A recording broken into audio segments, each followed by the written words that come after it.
Hello, welcome to an unboxing, and I've got a second-hand model here. I bought this from the model centre. It was £100 DCC fitted and £4 shipping, and as you can see it's got one of their labels on it for their pre-owned, but this is actually a 32-703 class 46 and it's the D186. It's in BR Blue Weathered and it's 21 pin. And this is the 2009 tooling, which I believe is still the current tooling. They do a newer version of this and it looks to be the same, but they're charging £169 for the model. So I thought this was quite a good value, especially because it was already DCC fitted. So a 21 pin DCC chip, you know, will cost. They don't have any paperwork with this, unfortunately, to have a look at, and looks like we don't have much in the way of accessory pack, but there is some etched grills just lying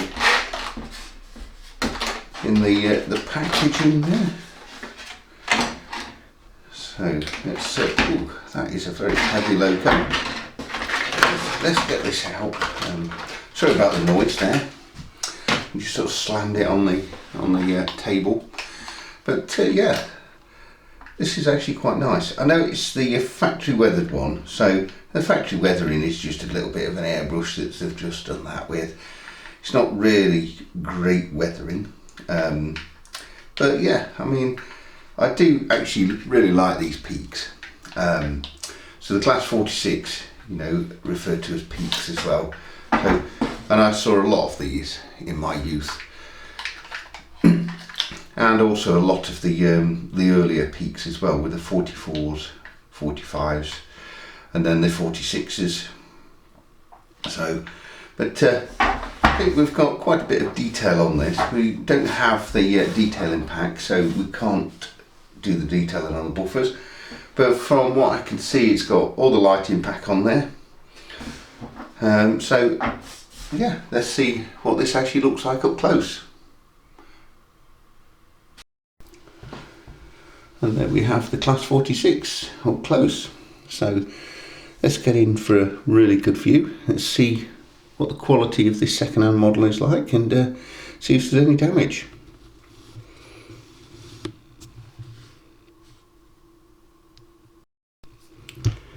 And at first glance I can't really see any problems. Got nice fitted wipers there. Weathering looks okay, you know, no problems with that. Buffers all still sprung, yes. So they're all working still. Steps all fitted, handrails all good. So it looks in quite good condition.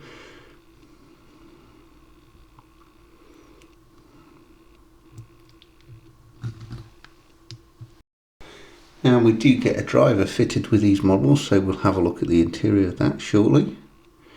Let's just look down the side of this locomotive. So we've got some quite nice detail on those grills there. The bogies are fairly basic, and if you do see one in real life, there's a lot more relief on the sort of running gear than what you actually see on the model. But although it does represent a very nice class 46, you can see a little bit more detail there on the roof.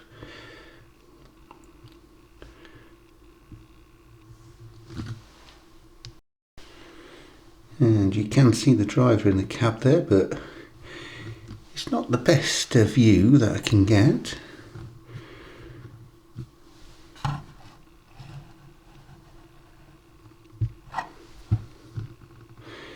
And the windows do look like they've got a little bit of weathering that's caught onto them as well. And there is a little bit of detail in the cab, typical for this sort of Bachmann era, where it's all roughly painted all the same, but it's nice to have cab detail.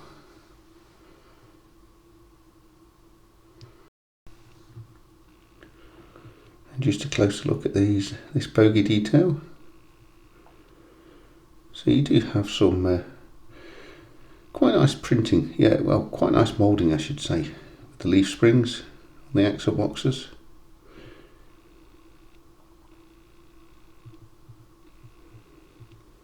Nothing is really picked out, but it really wasn't in this era. It would have been dirty, brake dust.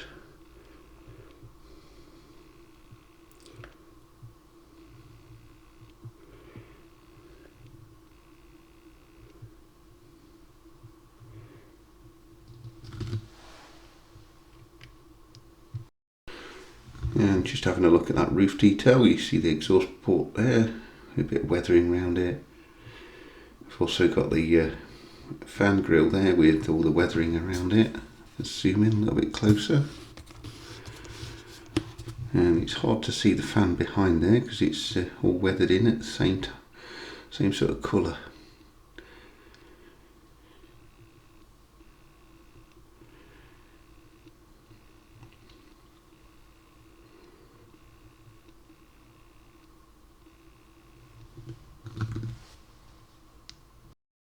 Let's get this locomotive on the track and see how well it runs.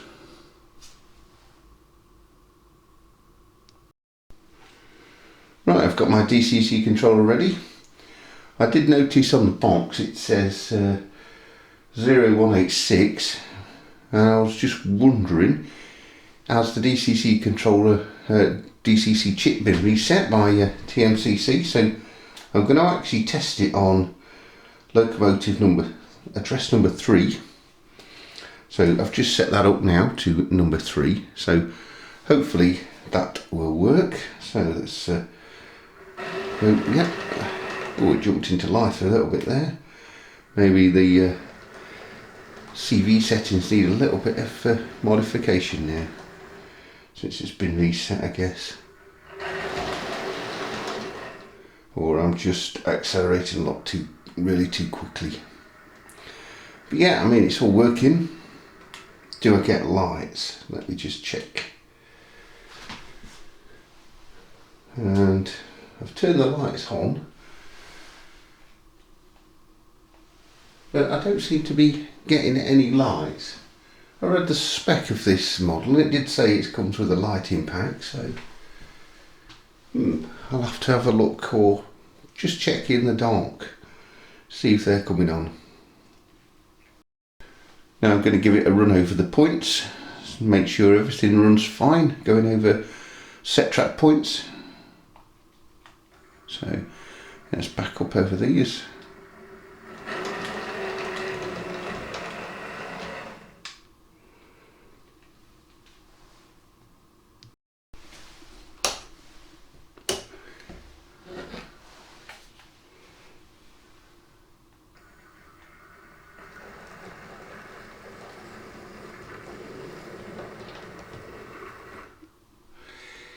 Oh, I do seem to have a bit of a stall there.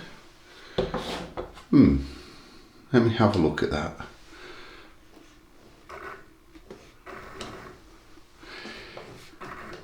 Now, is that my track that's quite dirty or not? Yeah. Maybe it could do with a running. A locomotive this big shouldn't have any issue, I wouldn't have thought. Let's just go back through there. It's a little bit quicker.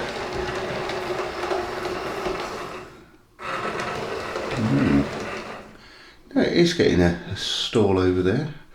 What I will do is I will just quickly clean that piece of track, and just to make sure it's nothing to do with the track. Right, I've just given all that a bit of a clean, so let's just see if it runs back through now at a reasonable pace.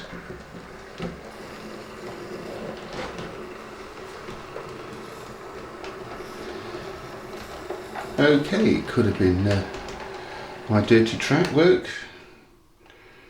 I must say I haven't actually cleaned this for a little while, so perhaps it's a little bit unfair, but obviously I'm not totally convinced, and maybe this does need a clean of the pickups and running would probably work.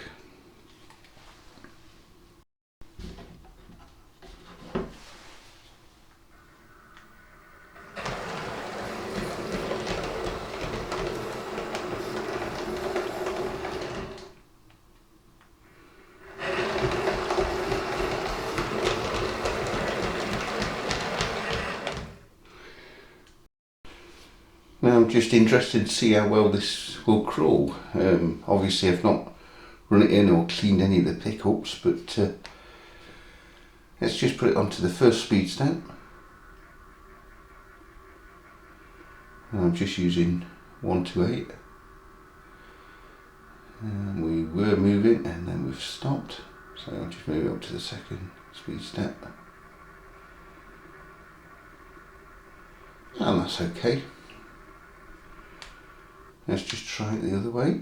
First speed step.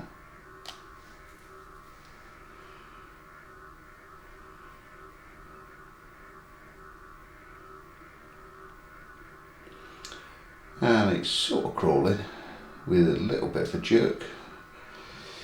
So let's just move it up to the second speed step, which is much better. That's a lot smoother.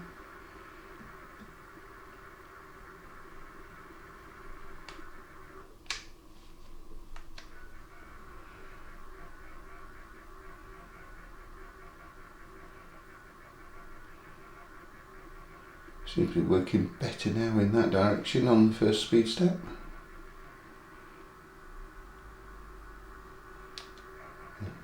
And just to say that, so the seems to get stuck on a bit of track there for some reason. No other locos have got stuck. But yeah, I mean it crawls nice.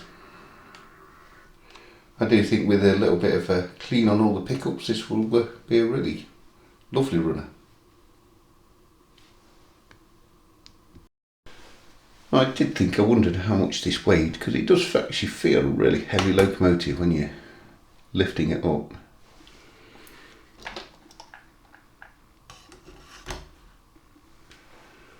Yeah, I mean that is a heavy locomotive, 576.4. Not many locomotives come in at that weight.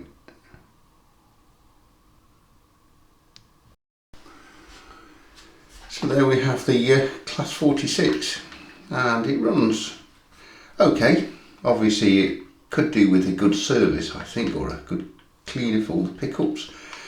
There is limited pickups on these from what I was reading. It only picks up on 4 of the 8 axles, which is a little bit odd, where they could have added more pickups.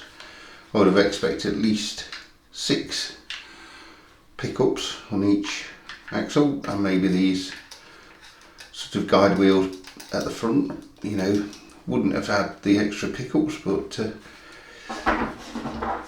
we go. So also it would have been nice to have received the detailing pack. That information wasn't actually given to me on the website. Overall, I think it's quite a nice model, and look forward to running this properly on a nice industrial layout that I could do with the good rake of coal wagons or some Mark II coaches. Would I recommend this model? It really depends on whether you're a very fan of the peaks. It's quite a niche product, I would say. I mean, I do like them, and I thought for £100 ECC fitted, it's quite a good value.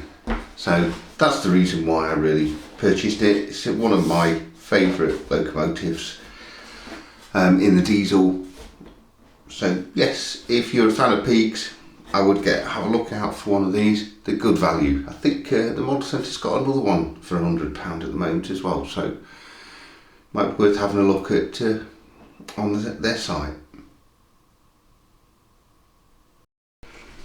Thank you for watching this Class 46 video, and I hope you've enjoyed it. It's been a nice looking locomotive, And I wish you a very good evening, a very good rest of the day, and take care.